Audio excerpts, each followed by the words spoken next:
অবশেষে ভোটটা আমি দিয়েই এলাম।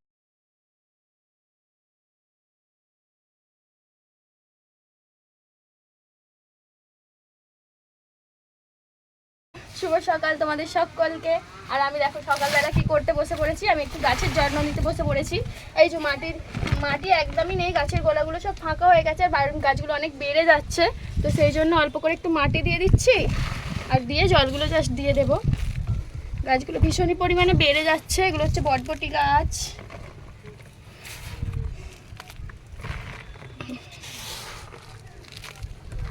গাছের গোড়াগুলো হালকা করে মাটি দিয়ে দিচ্ছি। প্রত্যেক দিনই ভাবি দিয়ে দেবো কিন্তু আমার সময় হয়ে উঠছে না, তাই আজকে ভাবলাম সকালবেলায় এই কাজটা কমপ্লিট করে দিই।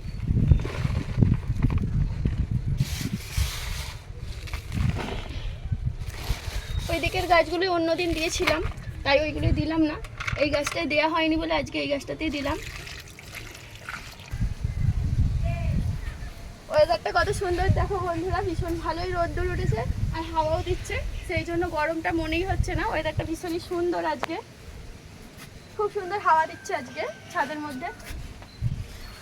এই নিচের মধ্যে দিচ্ছি একটাই কারণ, কেননা ছাদের জামা কাপড় ধারে দিলে না উড়ে উড়ে খালি পুকুরে পড়ে যায়, পাশেই পুকুর, তো সেই জন্য সব জামা কাপড় আমার পুকুরে উড়ে পড়ে যায়, নাহলে রাস্তায় চলে যায়। সেই জন্য আমি নিচেতেই মেঝেতেই বিছিয়ে দিই। তারে দিলে ক্লিপ লাগিয়ে দিই, ভীষণ পরিমাণে হাওয়া দিলে জোড়ো হয়ে যায়, আর তার টাঙানোও হয় না। আগে যখন দিতাম তখন জোড়ো হয়ে যেত। তো তারপরে দেখো বন্ধুরা, আমি ছাদে জামা কাপড়গুলো মিলে দিয়ে নেমে এসে বসিয়ে দিয়েছি একটু চা খেয়ে একটা মাইন্ডটা ফ্রেশ করে নিতে হবে। সকাল থেকে অনেক কাজই হচ্ছে, কিছু খাওয়া হয়নি, সেই জন্য একটু এই যে চা বসিয়ে দিয়েছি, চাটা খাবো। আর এই চাটা বসিয়ে দিয়ে আবার আমি ছোটো সোনাকে একটু মুখটা ধুইয়ে দিলাম, ও ছোটো সোনা উঠে পড়েছে, সেই জন্য ছোটো সোনাকে মুখটা ধুইয়ে দিয়ে আর চাটা আমি জাস্ট ঢেলেই নিচ্ছি। এবার চাটা আমি খেয়ে নেব। আর ছোটো সোনা ঘুম থেকে উঠে পড়া মানে তো আমার কাজ বেড়ে যাওয়া। এমনি সময় ও ঘুমিয়ে থাকলে আমি অনেক তাড়াতাড়ি করে হুটোহুটি করে কাজগুলো করে নিই, আর ও উঠে পড়লে ভীষণ পরিমাণে বিরক্ত করে, সেই জন্য আমাকে আরও তাড়াতাড়ি কাজগুলো করতে হবে।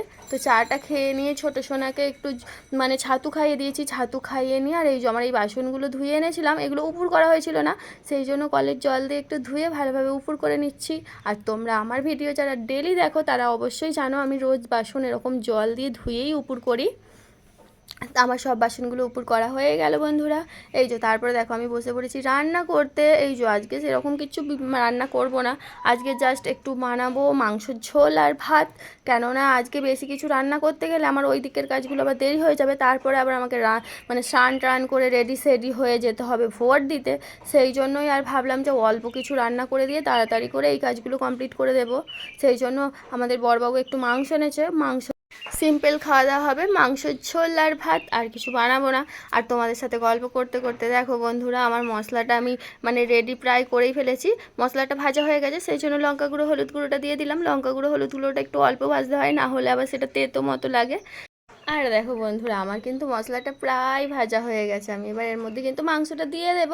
আর আমি জানি তোমরা অনেকেই পা খাও না, কিন্তু আমাদের বাড়িতে খুব ভালোই পা খায় সবাই। আমাদের বড় সোনা আমি ভীষণ পরিমাণে পা খেতে পছন্দ করি, তো আমি জানি তোমরা অনেকেই হয়তো ঘেন্না করো, কিন্তু আমরা ঘেন্না করি না, আমরা খাই। তোমরা হয়তো বাজে বাজে কমেন্ট করতে পারো যে এরকম নোংরা জিনিস তোমরা খাও, কিন্তু আমরা খাই, আমাদের খুব ভালোই লাগে। তোমরা যারা খাও না ঘেন্না করো তাদের হয়তো ঘেন্না লাগবে। আর এই দেখো আমার মাংসটা আমি বসিয়ে দিয়েছি, আর এইদিকে আকাশ ভীষণই পরিমাণে ডাকছে। আর এই দেখো বৃষ্টিটা আমাদের এখানে শুরু হয়েই গেল, আকাশটা অনেকক্ষণ থেকেই ডাকছিল, তারপরে এই যে বৃষ্টি হয়ে গেছে। আর বৃষ্টির ফোঁটাটা এসেছে দেখেছো বন্ধুরা, কি বড় বড়ভাবে ফোঁটাটা পড়ছে। আর আকাশে তো মেঘ ভীষণ পরিমাণে রয়েছে, চারিদিকটা দেখো মেঘে ভর্তি হয়ে গেছে, আর বৃষ্টিটাও স্টার্ট হয়ে গেছে। ছাদের মধ্যে দেখতে পাচ্ছ সবে সবে পড়ছে, ছাদরে ভিজে যাচ্ছে। আমি ভাবছিলাম একটু বৃষ্টির মধ্যে ভিজেই নেব, কিন্তু রান্নাটা আমার একটু কমপ্লিট হতে দেরি আছে, সেই জন্য আর বৃষ্টিতে ভেজাটা হলো না। যা গরম রেখেছে, বৃষ্টিটা হলে একটু ঠান্ডা হবে। স্নান করে চলে এসেছি বন্ধুরা, এই দেখো পুরো একদম স্নান করে রেডি হয়ে গেছি। আর রেডি হয়ে আমি গিয়েছিলাম ভোট দিতে, দেখো অবশেষে ভোটটা আমি দিয়েই এলাম। তারপরে দেখো বন্ধুরা ভোট দিয়ে এসে দুই মেয়েকে খাইয়ে দিয়ে আমি ঘুম পাড়িয়ে দিয়েছি, আর আমিও একটু শুয়েছিলাম, শুয়ে থাকতে থাকতে ঘুম ধরছিল না, সেই জন্য উঠে চলে এলাম।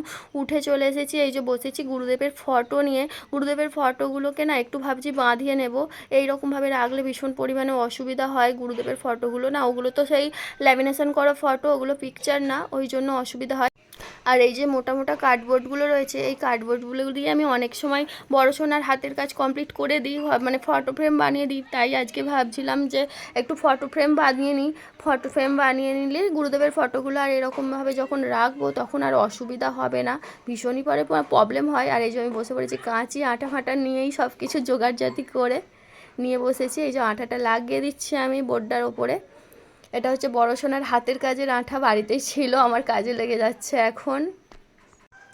ফটোগুলোকে ভালোভাবে আমি আঠা দিয়ে ওই যে বোর্ডগুলো কার্ডবোর্ডগুলো আছে মোটা মোটা ওর মধ্যে সেটিং করে দিচ্ছি, না হলে মানে ল্যামিনেশন করা ফটো মুচকে যায় অনেক সময়, মানে উঠে উঠে থাকে, ফুলে ফুলে থাকে। সেই জন্য ভালোভাবে হাত দিয়ে চেপে চেপে চারি সাইডটা দিয়ে আমি আঠা দিয়ে বসিয়ে নিচ্ছি যাতে ফটোগুলো একদম ফ্রেশ থাকে। এই দেখো বড় মা, বড়দা আর গুরুদেব তিনজনেই রয়েছে একটা ফটোর মধ্যে। আর এই যে তারপরে আমি একটু মানে চৌকো চৌকো করে কাগজগুলো কেটে নিচ্ছিলাম, মানে ফটোগুলোকে একটু ডেকোরেট করবো বলে সেই জন্যই করে নিচ্ছিলাম। কাগজগুলোকে ভালোভাবে মুড়ে নিচ্ছি, এক সাইজভাবে মুড়ে নিয়ে আর কি আমি কেটে নেব। এই দেখো আস্তে আস্তে সব কেটে নিচ্ছি, কাগজগুলো ছোট ছোট করে পিস পিস করে কেটে নেব, সেই জন্যই এই যে আগে সাইডগুলো কেটে নিচ্ছি। এই যে এরকম চৌকো চৌকো করে শেপে আমি কেটে নিচ্ছি। কেটে নেওয়ার পর এইগুলো দিয়ে একটু ফুল ফুল ডিজাইন টাইপের আমি ডেকোরেট করবার চেষ্টা করছি, জানি না কতটা হবে। আর তোমরা এখনও অবধি যারা আমার ভিডিওটা দেখছো অবশ্যই তোমাদের যদি ভালো লাগে একটা লাইক করো আর তোমাদের মূল্যবান বক্তব্য জানিয়ে দিও। আর এই দেখো আমি এরকমভাবে চৌকো চৌকো করে সব কটা কাগজ কেটে নিয়েছিলাম, কেটে নেওয়ার পর আঠা দিয়ে আর আমি এই যে এরকম একটু কলকে কলকে টাইপের করে নিচ্ছিলাম, দেখি কতটা কি হয়, কতটা আমি করতে পারি। এই যে আর অনেকক্ষণ থেকেই বসে বসে আমি এই যে ওই হাতের কাজের কাগজ ফাগজ কাটাকাটি করছি, এটা ওটা করছি। আমার আর ভালো লাগছিল না এক জায়গায় অনেকক্ষণ থেকে বসে থাকতে। দেখলাম ছাদের মধ্যে ভীষণই মেঘ করেছে, তো সেই জন্য ভাবলাম ছাদের মধ্যে একটু ঘুরে যাই। এই দেখো পুরো চারিদিক মানে আজকে সারাদিনটা মেঘ মেঘ বৃষ্টি বৃষ্টি করে কেটে গেল, ভালোভাবে রোদ সেরকম বেরোয়নি। এই দেখো বন্ধুরা ঘুরছি আর চারিদিকটার অবস্থা দেখেছো, পুরো মেঘলা মেঘলা করে আছে, পুরো চারিদিকটা মেঘলা। তারপরে দেখো বন্ধুরা আমি ছাদ থেকে ঘুরে এসে দুই রকম কাগজ কালার মানে দুই রকম কালারের কাগজ কেটে কলকে কলকে করে নিয়েছি। করে নিয়ে এবার এই যে আঠা দিয়ে বসাবো, এই যে এরকমভাবে বসিয়ে বসিয়ে চারি সাইডটা বসিয়ে বসিয়ে ডেকোরেটটা করব। কিন্তু আমি অনেক কষ্ট করে বেশি বেশি করে আঠা দিচ্ছিলাম যাতে এটা ভালোভাবে লেগে থাকে, কিন্তু অনেক কষ্ট করার পরেও লেগে থাকছিল না, বারবার উঠেই যাচ্ছিল, ভীষণই প্রবলেম হচ্ছিল এই কলকেগুলোকে লাগাতে, একদমই থাকছিল না, লাগাচ্ছিলাম উঠে যাচ্ছিল। তো তারপরে ভাবলাম এই যে এরকম ফটো ফ্রেমের শেপে চারদিকে চৌকো করে কালারিং কাগজ আমি কেটে দিয়ে লাগিয়ে দিয়েছি। আর ওইদিকে এখনও ফটো একটা রয়েছে, গুরুদেবের ফটো, গুরুদেব বড় মা বড়দা তিনজনেই রয়েছে। ওই ফটোটা বোধহয় আজকে আমার কমপ্লিট করা হবে না, আমি আজকে কমপ্লিট করতে পারবো না। অলরেডি একটা ফটো কমপ্লিট করতে গিয়ে আমার ভীষণ টাইম লেগে গেছে, তোমরা দেখতেই পাচ্ছ বন্ধুরা এই কলকেগুলো বসে বসে একটা একটা করে করতে, কাগজগুলো কাটতে অনেকটা টাইম আমার কেটে গেছে। আর একটু পরেই ছোটো সোনা বড় সোনা উঠে পড়বে, ওরা উঠে পড়া মানে কাগজ ধরে টানাটানি করবে, আঠা ধরে টানাটানি করবে, কাঁচি ধরে টানাটানি করবে, সেই জন্য আর আমার ওইটা হবে না। এই যে গুরুদেবের ফটোটা, এটা বোধহয় আজকে আমার আর বাঁধানো হবে না। একটা ফ্রেম বানাতে বানাতেই আমার অনেকটা টাইম লেগে গেছে। তারপরে দেখো ফাইনাল লুকটা, গুরুদেবকে বড়মাকে বড়দাকে এই আমার ফটো ফ্রেমে কেমন লাগছে তোমরা অবশ্যই আমাকে কমেন্টে জানাও। আর বড়মা বড়দা গুরুদেব তো সবসময় সুন্দর, ওনাদের থেকে সুন্দর পৃথিবীতে আর কিছুই হয় না। তার সত্ত্বেও আমি যে এই কাজটা করেছি কীরকম লাগছে তোমরা প্লিজ কমেন্টে আমায় জানিও, অনেকটা কষ্ট করেই করেছি। তো তারপরে সন্ধেবেলা এই যে এখানে বাসনগুলো দুপুরের সব উপর করা রয়েছে, তোলা হয়নি। আর আমি মানে আটাটা আগেই মাখিয়ে নিয়েছি, সেই জন্য গ্যাসটা জেলে দিয়ে চাটুটা বসিয়ে দিলাম, চাটুটা একটু গরম হোক ততক্ষণে আমি বাসনগুলো সব তুলে নিই। আসলে ওখানটার মধ্যেই তো রুটিটা বেলবো, বাসনগুলো থাকলে আমার হবে না। আর বাসনগুলো এমনিতেও বিকেলে তোলার কথা, কিন্তু আমি কাজ করছিলাম বলে তুলতে পারিনি। আর ওই যে ছোটো বাসনটা ওই ঝাঁকায় রেখে দিলাম, আর এই বড়ো বাসনটাই বড় বড় ঝাঁকাটার মধ্যে রেখে দিই। ওই ছোটো ঝাঁকাটার মধ্যে চামচ বাটি এইসবই থাকে, আর ওই বড়ো ঝাঁকাটাই সব বাসন থাকে। তো এই দেখো আমার আর এই একটা রুটি বাকি আছে বেলতে, আমি বেলে নিলাম। আমার সব কটা রুটি হয়ে গেছে, আমি আগের বারে একবার 4টে রুটি বানিয়ে নিয়েছি, আর এই যে আরেকবার 4টে রুটি বানাবো। তো আমার সব আটাগুলো মানে বেলা হয়ে গেছে, সেই জন্য যেখানে জিনিস সেখানে তুলে দিই। আমার বেলন পিড়িটা আমি আমার গুছিয়ে তুলে দিই, আবার যেখানে জিনিস সেখানে গুছিয়ে রাখাই ভালো। এই যে পলিথিনে করে ওখানে টাঙিয়ে রেখে দিলাম, আবার কালকে বের হবে ও, কারণ রোজই রাত্রেবেলা আমাদের রুটি হয়। আর এই দেখো আমার সব কটা রুটি কমপ্লিট হয়ে গেছে, জাস্ট আর এই একটা রুটি বাকি আছে। আর রুটিটা হয়েছে একদম ফুটবলের মতো। তারপরে এই যে কড়ার মধ্যে তেল দিয়ে আমি একটু বসিয়ে নিলাম সিমুই। আজকে বড়বাবু বলছিল সিমুই খাবে, আমার তো ভালো লাগে না মিষ্টি দিয়ে রুটি খেতে। মিষ্টি দিয়ে রুটি খেতে ভালো লাগে না বলতে, আমি একটু তরকারি দিয়ে রুটি খেয়ে তারপরে একটু মিষ্টি খাই ঠিক আছে, কিন্তু আমাদের বাড়িতে তো সবাই মিষ্টি খুবই ভালোবাসে। আর আমাদের বড়বাবু তো ভীষণ পরিমাণে মিষ্টি ভালোবাসে। আর আমার এটা লাল লাল করে ভাজা হয়ে গেছিলো দেখতে পাচ্ছ বন্ধুরা, সেই জন্য আমি জলটা দিয়ে দিলাম, এটা একটু সেদ্ধ হয়ে যাক।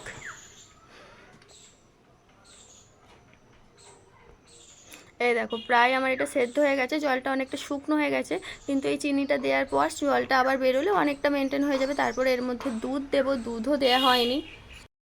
খুব বেশি জল দেব না, মানে রান্নাটা হয়ে যাওয়ার পরেই তো খেয়ে নেব, সেই জন্য বসে যাওয়ার ব্যাপারটা কমই থাকবে, গরম গরমই খাওয়া হয়ে যাবে। আর সিমুই তো ঠান্ডা হয়ে গেলে বসে যায়।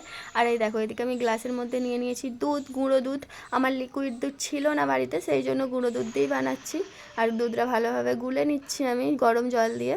তো তারপরে এই দেখো আমি সিমুইটার মধ্যে দুধটা দিয়ে দিচ্ছি, দিয়ে দেওয়ার পর একটু জাস্ট হালকা ঝোলঝোল মতো লাগবে।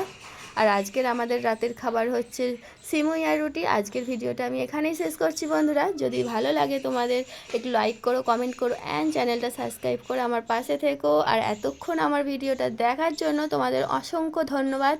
আর আজকের মতো গুড নাইট বন্ধুরা।